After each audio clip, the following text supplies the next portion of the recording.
우리 함께 인사하겠습니다. 잘 나오셨습니다. 성도님 얼굴만 봐도 은혜가 됩니다. 사랑하고 축복합니다. 사랑하고 축복합니다. 감사합니다.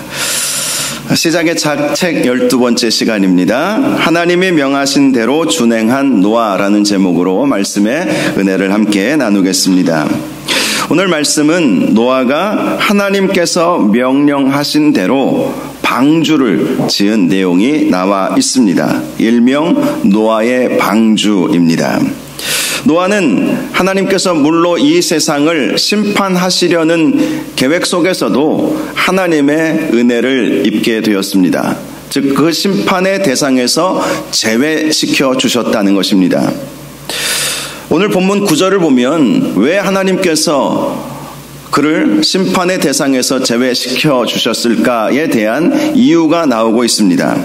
바로 노아가 의인이었고 당대에 완전했으며 하나님과 동행했기 때문이라고 말씀하고 있습니다. 그가 의인이었다는 것은 그가 죄가 하나도 없었다는 것이 아닙니다. 하나님께서 그를 의인으로 삼아 주셨기에 의인이 될 수 있었던 것입니다. 하나님이 의인으로 삼아 주시는 기준은 믿음입니다. 믿음만이 우리가 의인이 될 수 있는 유일한 길인 것입니다.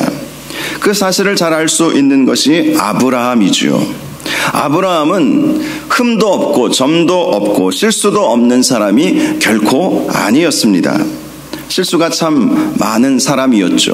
자기 아내를 누이 동생이라고 그렇게 말하는 일도 있지 않았습니까? 하나님께서 아들을 주시겠다고 약속하셨는데 아들이 당장 있지 않자 하가를 통해서 아들을 낳는 실수도 있게 되었습니다. 그런데 하나님께서 그를 의인으로 여겨주신 일이 있었습니다. 창세기 15장을 보면 당시 아브라함이 기도하고 있는 중이었습니다. 그때 하나님께서 아브라함에게 두려워하지 말라 이렇게 말씀을 해주셨습니다. 당시 아브라함에게 두려움이 하나 있었습니다. 그것은 자식이 없었다는 것이죠. 하나님께서 자식을 주시고 큰 민족을 이루게 하시겠다라는 약속을 해주셨는데 시간이 지나감에도 불구하고 전혀 자식이 없었던 것입니다. 그래서 앞으로 미래에 대한 불안함 때문에 그는 두려워할 수밖에 없었던 것이죠. 하나님은 그렇게 두려워하던 아브라함을 밖으로 데리고 나가셔서 하늘을 우러러 무뼈를 셀 수 있나 보라 라고 말씀을 해 주셨습니다. 그리고 하나님이 이런 약속의 말씀을 해주셨습니다. 내 자손이 이와 같으리라. 지금 아브라함은 아들이 없어요. 또 아들이 태어날 기미도 보이지 않습니다. 나이는 들어갑니다. 자신뿐만 아니라 아내의 나이도 들어가고 있습니다. 그러니 아들을 낳을 수 있는 가능성은 점점 희박해져 간 것입니다. 그런데 하나님께서 하늘의 별을 보라 하시면서 네 자손이 이와 같으리라 이렇게 말씀을 하신 거예요. 그런데 성경을 보니까 아브라함이 그 하나님의 말씀을 믿었다라고 말씀을 하고 있습니다. 그래서 하나님께서 그를 의로 여겨주셨다라고 말씀을 하고 있는 것이죠. 그렇습니다. 믿음이야말로 의인이 되느냐 되지 못하느냐의 기준이라는 것이죠. 이 세상에 의인은 하나도 없습니다. 죄 안 짓고 사는 사람은 아무도 없습니다. 그러나 하나님께서 믿음을 가진 사람들에게 의인으로 여겨주신다는 사실은 분명하다는 것을 기억하시기를 바랍니다. 저와 여러분이 하나님을 온전히 믿음으로 의인 되시기를 주님의 이름으로 축복합니다. 자, 특별히 노아가 이렇게 믿음을 갖게 되었던 것은 그의 아버지의 신앙적 영향 때문이었죠. 노아의 아버지는 라멕이었습니다. 라멕은 노아를 낳은 이후에 그 아들의 이름을 노아라 하면서 이렇게 말했습니다. 여호와께서 땅을 저주하심으로 수고롭게 일하는 우리를 이 아들이 안위하리라. 라멕은 자신의 아들 노아가 아담과 하와의 범죄로 인해서 저주를 받은 땅과 모든 인생을 안위하는 삶을 살기를 원했던 것이죠. 안위하다라는 것은 위로하다라는 의미를 가지고 있습니다. 즉 노아의 아버지 라멕은 노아가 세상을 향하신 하나님의 저주가 풀릴 수 있게 하는 참된 믿음의 사람의 본을 보여주기를 원했던 것이죠. 그래서 세상 사람들이 노아를 보면서 위로를 얻을 수 있으면 좋겠다, 이런 마음으로 노아를 믿음으로 양육했던 것입니다. 노아는 아버지의 그러한 신앙적 영향을 받아서 믿음의 사람이 될 수 있었던 것이고, 바로 그 믿음 때문에 노아는 하나님으로부터 의인이라고 여겨짐을 받을 수 있게 되었던 것입니다. 또한 노아는 당대의 완전한 자였다고 말씀합니다. 완전했다는 것도 그가 완전 무결한 사람이었다는 것을 말씀하는 것이 아닙니다. 완전하다라는 이 말의 히브리어 본뜻은요, 성실하다라는 의미를 가지고 있습니다.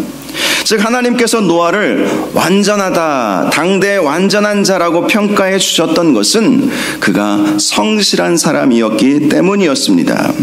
이 성실함은 하나님의 성품 중에 하나이시죠. 우리 하나님은 성실하신 분이십니다. 약속에 신실하신 분이십니다. 책임감을 가지고 계신 분이십니다. 노아가 바로 그러한 하나님의 성실함을 가지고 있었던 것입니다. 실제로 노아가 방주를 지은 기간은 120년이었습니다. 그 120년 동안 그는 성실하게 하나님께서 말씀하여 주신 대로 방주를 지어 나갔던 것입니다. 이 시대에도 하나님께서 누구를 찾으시겠습니까? 흠이 없는 사람이겠습니까? 완벽한 사람이겠습니까? 세상에서 인정받고 또 칭찬받는 사람이겠습니까? 물론 그런 사람들도 하나님께서 기뻐하시겠죠. 그러나 하나님께서 정말 이 시대에도 찾으시는 사람은 성실한 사람임을 믿으시기를 바랍니다. 저와 여러분이 하나님께서 보시기에 너는 참 성실하다, 참 책임감이 강하다, 이러한 평가를 들으실 수 있기를 바랍니다. 노아가 바로 그랬다는 거예요. 120년이라고 하는 그 기간 동안 성실하게 하나님의 말씀대로 방주를 지을 수 있었던 사람, 그가 노아였던 것입니다. 세 번째로 노아는 하나님과 동행했던 사람이었습니다. 하나님과 동행했던 사람의 대표자가 에녹이었죠. 에녹은 그의 아들 무드셀라를 낳은 이후에 300년간 하나님과 동행했다라고 말씀을 하고 있습니다. 에녹은 죄의 삭신, 죽음을 경험하지 않고 승천한 사람이 되었던 것입니다. 하나님과 동행했다라는 것은 하나님과의 관계가 친밀했다라는 것을 의미하는 것입니다. 그는 어떤 일이 있을 때마다 하나님께 나아가 기도했고, 죄를 지었을 때는 하나님께 회개했으며, 누가 하라고 하지 않아도 하나님께 나아가 예배할 줄 알았던 사람이었던 것이죠. 하나님과 동행했던 노아였던 것입니다. 바로 이것이 노아에게 하나님께서 은혜를 베풀어 주셨던 이유였던 것입니다. 실제로 누가 은혜를 받을 수 있겠습니까?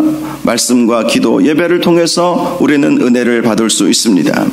노아는 바로 그렇게 하나님과 동행함으로 당대의 믿음으로 의인이라고 인정함을 받았던 것이고, 그의 성실함 때문에 완전한 자라고 인정함을 받음으로 온 인류가 심판을 당하는 그 상황 속에서도 하나님의 구원을 얻을 수 있게 되었던 것입니다. 10절을 보니까 노아는 셈과 함과 야벳이라는 세 아들을 낳았다고 말씀합니다. 창세기 5장 32절을 보면 노아의 나이 500세 된 후에 세 아들을 낳았다라고 말씀을 합니다.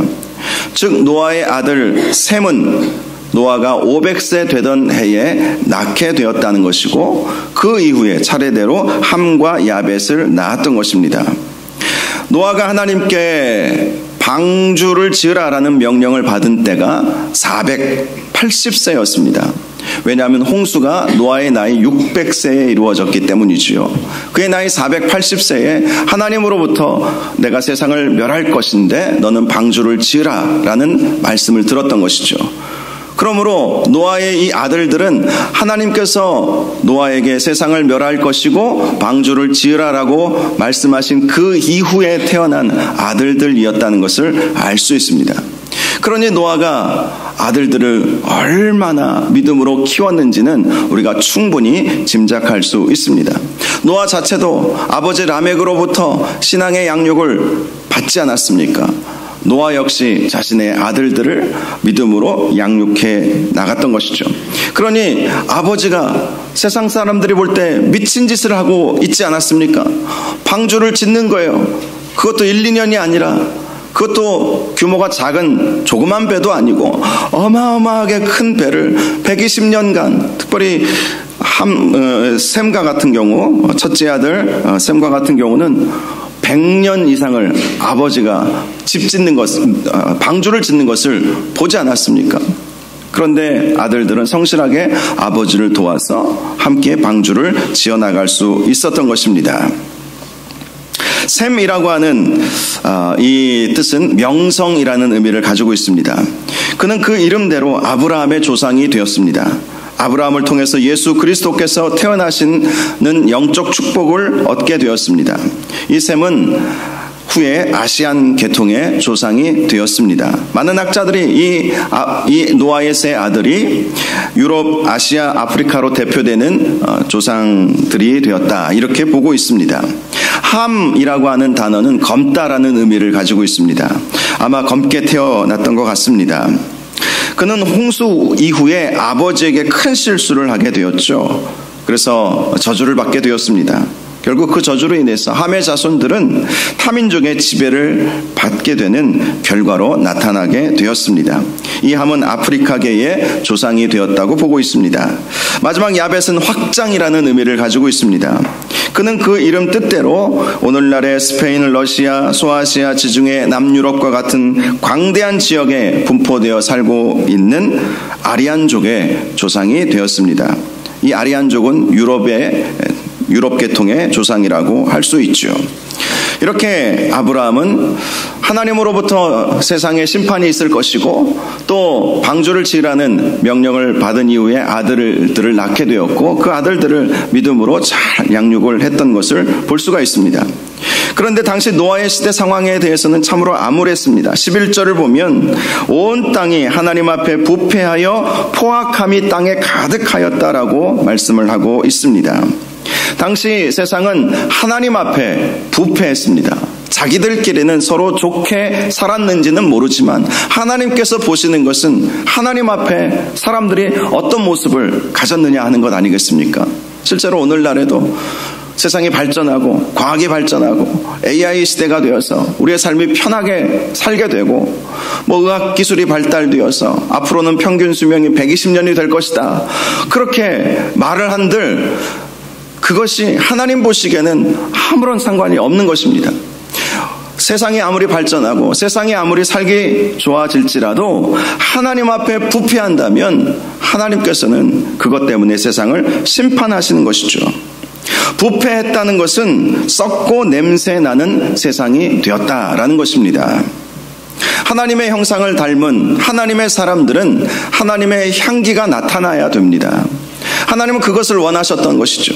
세상에 살아가고 있는 사람들이 하나님의 향기가 나타날 수 있는 정말 아름다운 향기를 내뿜는 삶을 살기를 원했는데 실제로는 썩은 시체의 냄새가 나게 되었다는 것입니다. 당시 세상에 살던 사람들은 육신적으로는 살아 있었지만 영적으로는 죽었던 것입니다. 냄새나는 시체와 같았던 것입니다. 그 결과 세상은 포악함이 가득해져 버렸다고 말씀합니다. 포악했다는 것은 강도, 살인, 약탈, 이러한 범죄가 가득한 세상이 되어 버렸다는 것입니다. 이처럼 하나님 앞에 부패한 사람들로 인해서 한마디로 영적 타락이 세상을 더욱 타락하게 만들었다는 것을 말씀해 주고 있습니다. 12절에도 하나님이 보신즉 땅이 부패하였으니 이는 땅에서 모든 혈육 있는 자의 행위가 부패함이었더라라고 말씀을 하고 있습니다. 당시 세상에 살던 사람들의 행위가 부패함으로 온 세상이 다 부패해버리게 되었다는 것입니다. 이 말씀은 당시 세상에 만연되어 있는 문화가 어떠했는지를 잘 보여주고 있습니다. 당시 사람들은 하나님을 찾지 않았습니다. 무엇이 옳고 그른지 판단 능력이 없었습니다. 단지 죄의 본성대로 세상을 살았던 것입니다. 죄를 지은 인간은 결코 세상을 아름답게 만들 수 없습니다. 칼빈은 그것을 인간의 전적 타락, 전적 부패라고 말하기도 했습니다. 인간에게서는 선한 것이 하나도 나올 수 없다는 것이죠. 그래서 우리에게 은혜가 필요한 것이죠. 우리는 선하지 않기에 하나님의 은혜로 우리를 덮어주셔야만 합니다. 당시 노아가 살던 세상도 마찬가지였어요. 사람들은 선하지 않기 때문에 하나님의 은혜가 필요했습니다. 그런데 하나님의 은혜를 구하지 않았던 세상이었다는 것입니다. 13절 이하의 말씀을 보면 하나님은 그러한 세상을 심판하실 계획을 노아에게 말씀해 줍니다. 오직 노아만이 하나님과 동행했기 때문에 노아에게만 말씀해 주셨던 것입니다. 모든 혈육 있는 자의 포악함이 땅에 가득함으로 그 끝날이 내 앞에 이르렀으니 내가 그들을 땅과 함께 멸할 것이니라. 즉 온 세상의 심판은 모든 인간의 포악함의 결과였다고 말씀하는 것입니다. 하나님은 인간을 만드시고 생육하고 번성하여 땅에 충만하라, 땅을 정복하라, 땅을 다스리라 라고 말씀하여 주셨습니다. 정복하고 다스리는 것은 하나님의 권세이죠. 그런데 이 하나님의 권세를 인간에게 위임하여 주신 것입니다. 즉 하나님의 마음으로 세상을 다스리고 세상을 정복하고 세상에 충만하라 라고 말씀을 하여 주셨던 것입니다. 그런데 인간이 하나님께서 맡기신 이 통치권을 남용했던 것이죠. 그래서 하나님은 그러한 인간에게는 전혀 소망이 없음을 아셨기에 인간과 함께 망가져버린 이 세상을 다 멸하시고 새롭게 하시려고 계획을 세우셨던 것입니다. 14절 보면 하나님은 노아에게 고페르나무로 너를 위하여 방주를 만들라라고 말씀을 하셨습니다. 고페르나무가 어떤 나무인가? 예전 개역 성경에는 잣나무라고 번역을 해 놓았습니다. 그러나 정확하지 않습니다. 그래서 개역 개정에서는 그대로 히브리어 원문으로 고페르나무 이렇게 표현을 하고 있습니다. 이 고페르나무는 오직 오늘 이 본문에서만 등장하고 있는 나무입니다. 이 나무가 지금도 존재하고 있는지, 과거에만 있었던 나무였는지, 이 나무가 어떤 종류의 나무였는지는 아무도 모릅니다. 그러나 적어도 방주가 큰 홍수 속에서도 쉽게 부서지지 않으려면 아주 단단한 나무였다는 사실만큼은 분명합니다. 아주 무겁고 단단한 나무였다는 것이죠. 중요한 것은 노아가 이 고페르 나무를 찾으러 돌아다니면서 이 나무를 모아야 했다는 것 아니겠습니까? 이 무겁고 단단한 나무, 흔한 나무가 아니었다는 것을 의미하는 것이죠. 그런데 노아는 하나님께서 명령하셨기 때문에 이 고페르 나무를 곳곳으로 돌아다니면서 수집하여 차곡차곡 쌓았던 것이죠. 또 하나님은 그 나무로 배 안에 칸들을 막고 역청으로 그 안팎에 칠하게 하셨습니다. 역청이 무엇일까? 이 역청은 아스팔트와 비슷한 물질입니다. 오늘날 이 역청은 석탄을 가열해서 만들어내지요. 과거에는 이 역청을 나무를 가열해서 얻어내었습니다. 그러므로 이 역청을 얻기 위해서는 특별한 기술이 필요했겠죠. 노아는 원래 기술자가 아니었습니다. 배 만드는 사람도 아니었습니다. 그러니 하나님께서 역청을 만들어서 배 안팎을 칠하라 라고 말씀하셨으니 그 역청이 얼마나 많이 필요했겠습니까? 그러므로 이 역청을 구하는 것도 결코 쉬운 일이 아니었을 것입니다.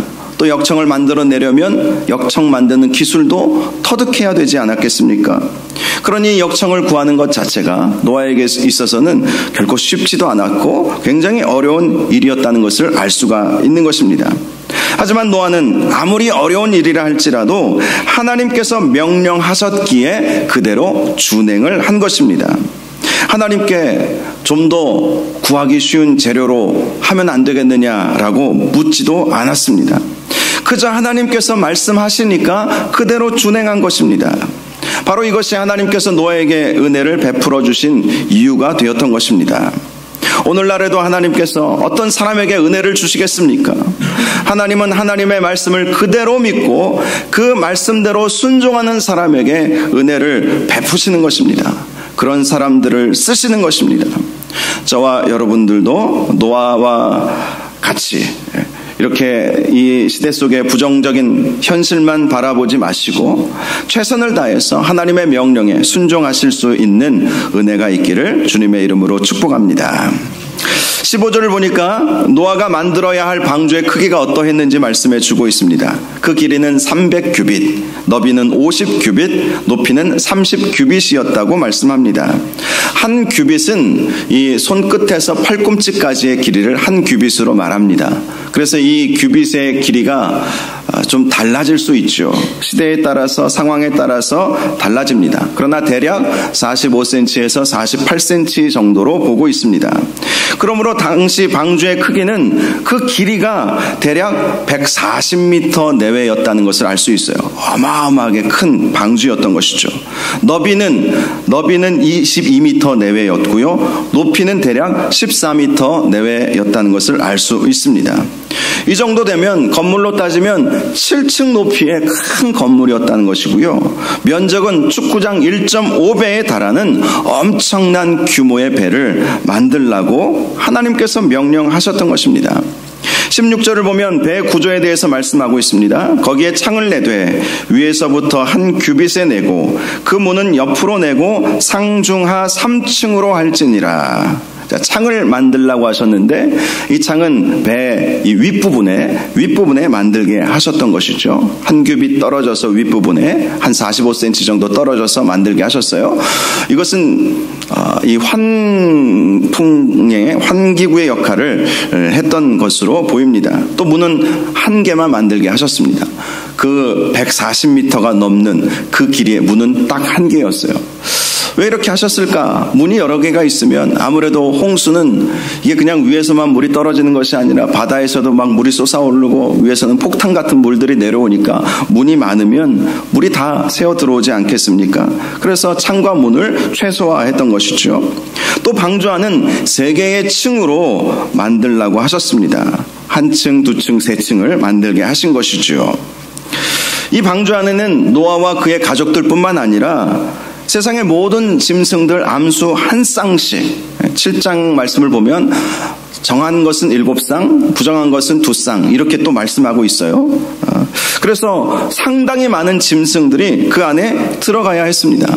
그래서 높이가 대략 14m 정도 되는 그 방주를 3칸으로 나누어서 거기에 짐승들을 실을 수 있도록 했던 것이죠.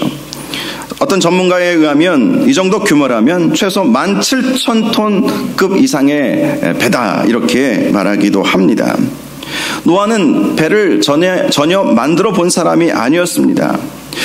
이런 생각을 해볼 수 있어요. 이렇게 엄청난 규모의 배라면 그가 참 많은 시행착오를 겪었겠구나 이런 생각도 해볼 수 있습니다.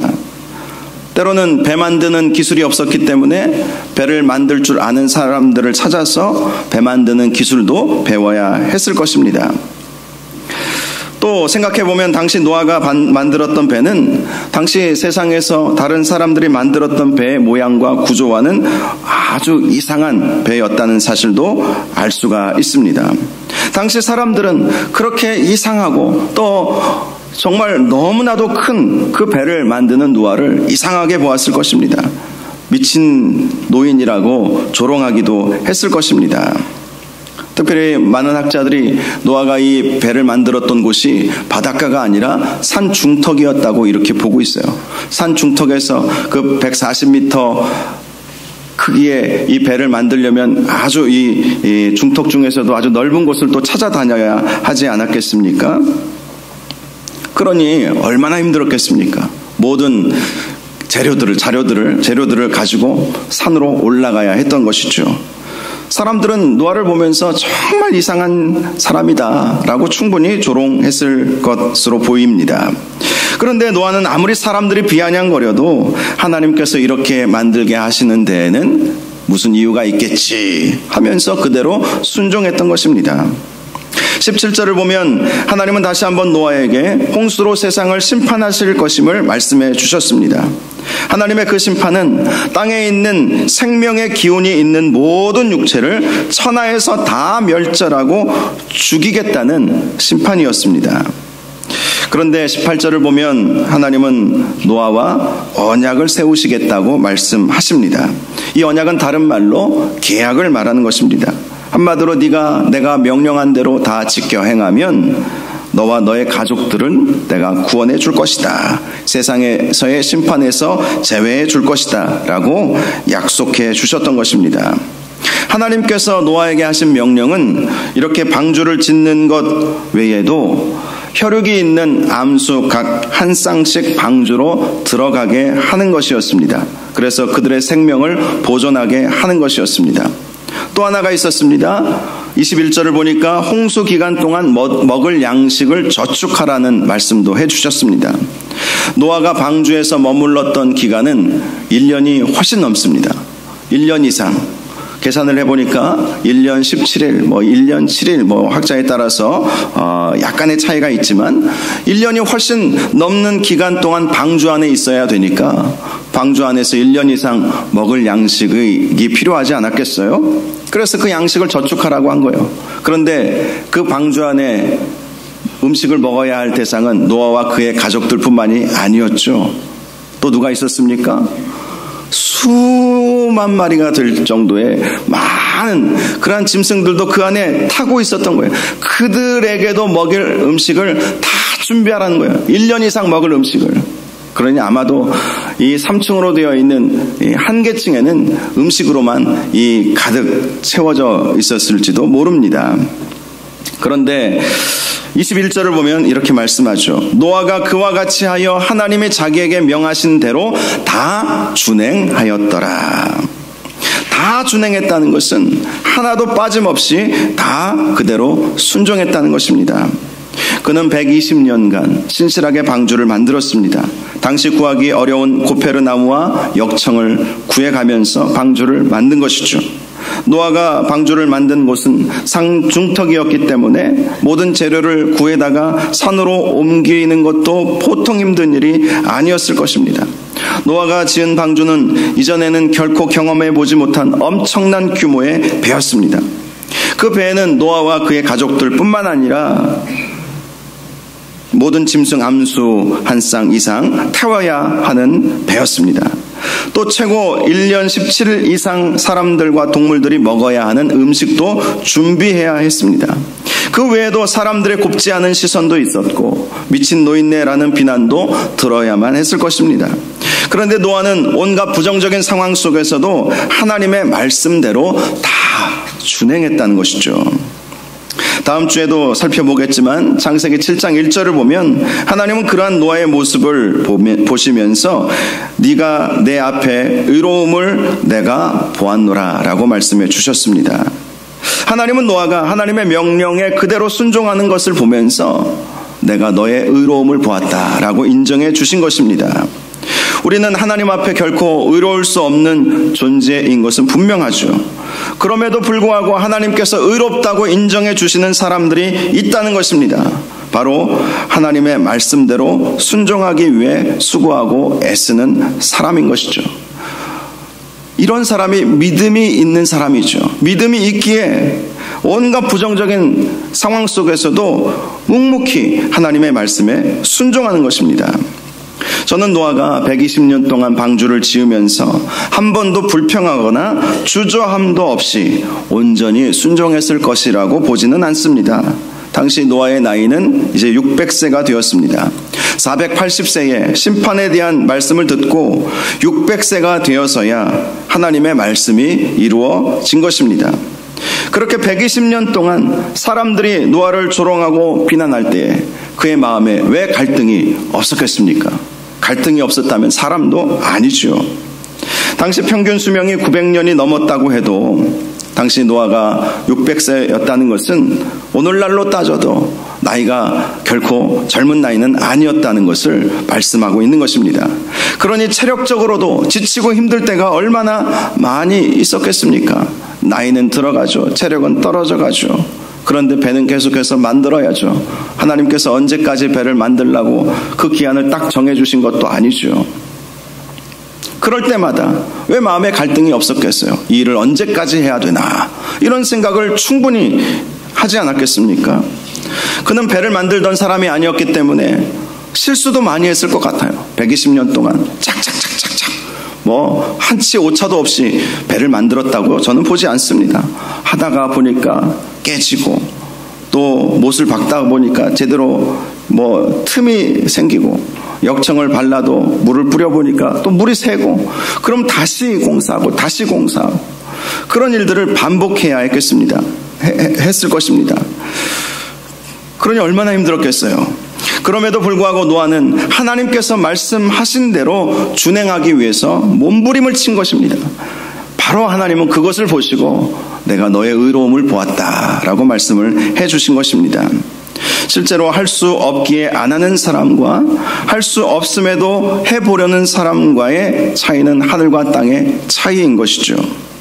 과거 고 정주영 현대그룹 회장이 이런 말을 해서 아주 유명한 말이 있죠. 해보기는 했어 라는 그 말이 있습니다. 당시 정주영 회장이 세계 최대의 조선소를 짓겠다는 꿈을 꾸고 현대조선을 만들려고 하니까 주변 사람들이 안 된다는 거예요. 우리나라는 이 큰 배를 만들 수 있는 여력이 없다. 그렇게 부정적으로 말을 했다는 것이죠. 그때 정 회장이 말하는 것은 이봐 해봤어 해보기는 했어 이런 말을 했다는 거예요.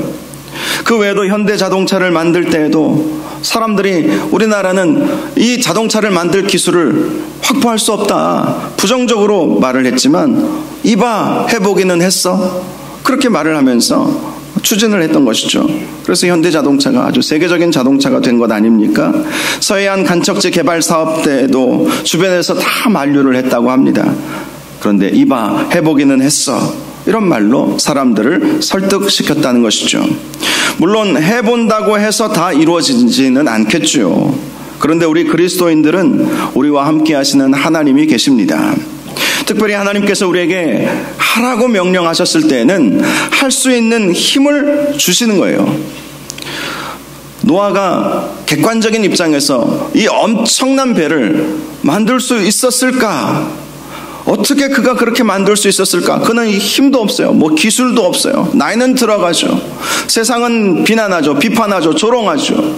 상황은 결코 호의적이지 않았습니다. 그런데 노아가 믿었던 것이 무엇입니까? 하나님께서 말씀하신 대로 하고자 하면 하나님께서 도우신다. 이 믿음 아니었겠습니까? 실제로 우리가 하나님의 일을 하려고 할 때 우리의 힘은 연약하고 부족할지라도 우리가 하려는 마음만 가지고 있어도 성령 하나님께서 우리를 도와주시죠. 성령 하나님께서 우리에게 권능을 주십니다. 지혜도 주십니다. 또 함께 할 수 있는 사람들도 붙여주시는 거예요. 연약한 우리를 도우시는 것이죠. 성령 하나님이 어떤 하나님이십니까?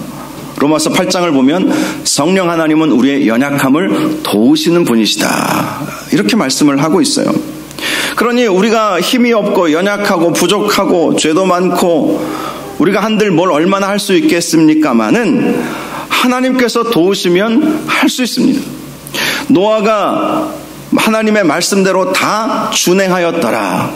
노아만 그렇게 할 수 있는 것이 아니라는 것입니다. 저와 여러분도 얼마든지 하나님께 기도하고 하나님을 의지하고 하나님 힘 주십시오. 사명을 감당할 힘 주십시오. 주님의 일을 할 수 있도록 도와주십시오. 성령으로 충만케 해주십시오. 나는 부족하고 연약하고 아는 것도 없고 지혜도 부족하지만 하나님께서 도우시면 해보겠습니다. 이러한 자세가 우리에게 정말로 중요한 것입니다. 바로 그것이 노아가 의롭다라고 하나님께서 여겨주신 아주 핵심적인 이유가 되었던 것입니다. 저는 저와 여러분이 바로 이렇게 하나님께서 보시기에 너는 참 내 앞에서 의로운 사람이구나. 너의 힘, 너의 능력 부족한 것 알지만 네가 최선을 다해서 해보려고 하는구나. 하나님께서 그렇게 인정해 주시는 저와 여러분들 될 수 있기를 바랍니다. 하나님이 찾으시는 자는 바로 그런 사람인 거예요. 어떤 일을 완벽하게 해내서 하나님께서 기뻐하시는 것이 아니라 하나님은 마음 중심을 보시는 것이죠. 물론 마음 중심을 보시는 것이 우리에게 더 부담일 수도 있습니다. 우리의 마음이 얼마나 갈대와 같이 흔들릴 때가 얼마나 많이 있습니까? 그런데 이 마음도 우리가 기도하면 우리 하나님께서 우리의 마음을 붙잡아 주시지 않겠습니까? 긍정적인 마음을 주시는 거예요.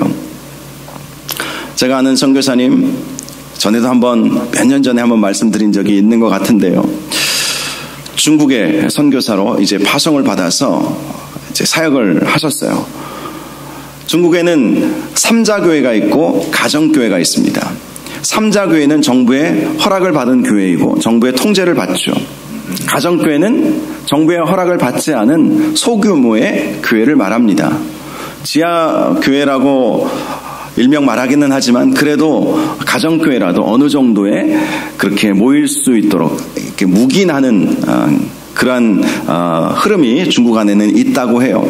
그래서 이 선교사님이 국적이 중국이에요. 중국 조선족 출신이거든요. 그래서 이제 중국에 가서 대학생들 중심으로 사역을 시작을 하셨어요.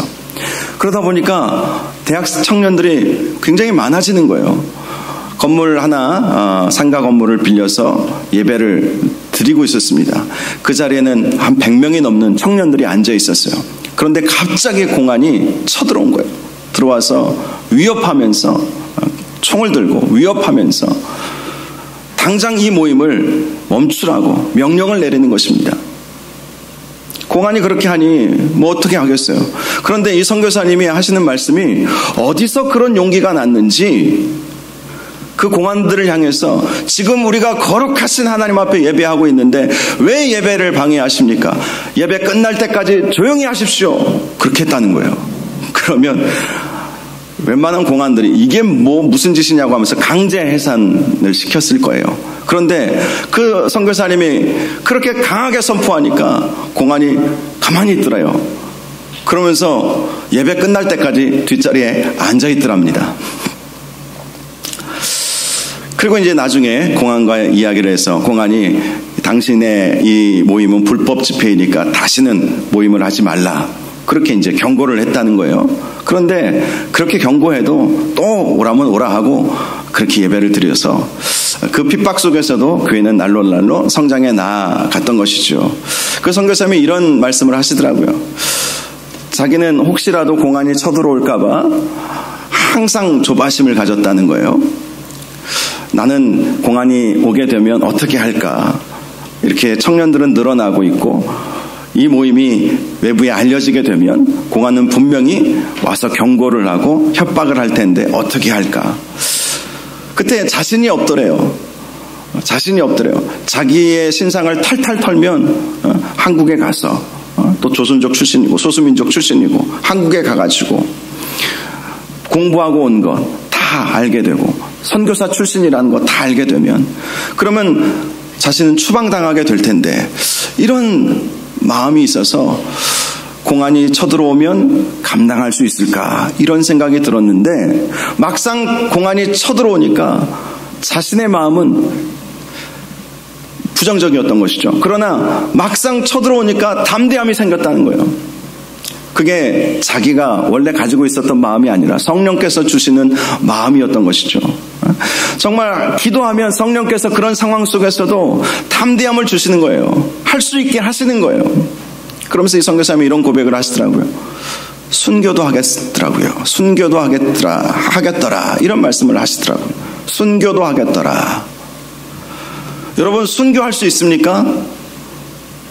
여러분 총칼을 들이밀고 죽이겠다고 협박하면 죽을 수 있겠습니까? 쉽지 않은 일일 거예요. 그러나 성령께서 함께 하시면 순교도 할 수 있는 거예요. 순교했던 많은 사람들이 그들의 의지로 순교했겠습니까? 성령께서 역사하신 거예요. 성령께서 은혜 주시고 능력 주시고 힘 주셔서 할 수 있게 하신 것입니다. 제가 드리고 싶은 말씀은 이거예요. 노아가 여호와의 말씀대로 다 준행하였더라. 여러분 우리 인간의 힘은 다 준행할 수 있는 힘이 하나도 없습니다. 그러나 성령께서 함께 하시면 할 수 있습니다. 우리가 그것을 믿고 순종하는 것이 필요한 것이죠.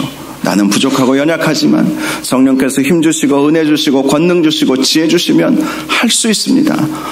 해보겠습니다. 주여 도와주십시오. 그렇게 우리가 주님 앞에 나아가는 저와 여러분들이 되어야 할 것입니다. 그러면 그 마음만 우리 하나님께서 보시고도 너는 내 앞에서 의롭구나 이렇게 칭찬해 주시고 하나님의 크신 은혜로 우리와 함께하여 주실 것입니다. 노아와 같이 하나님의 말씀에 온전히 순종하셔서 하나님 앞에 의롭다 인정함을 받는 저와 여러분들 되시기를 주님의 이름으로 축원합니다. 이 시간 우리 함께 찬양하기를 원합니다. 주를 위한 이곳에 예배하는 자들 중에 그가 찾는 이 없어 주님께서 슬퍼하십니다. 노아의 시대가 바로 그랬던 것이죠. 주님을 찾는 사람이 없어서 하나님은 슬퍼하신 것입니다. 그러면서 하나님이 찾으시는 한 사람이 있었죠. 예배하는 그 사람, 노아를 찾으신 것입니다. 저와 여러분이 바로 그러한 사람 되기를 원하는 마음으로 이 찬양 하나님 앞에 올려드리도록 하겠습니다.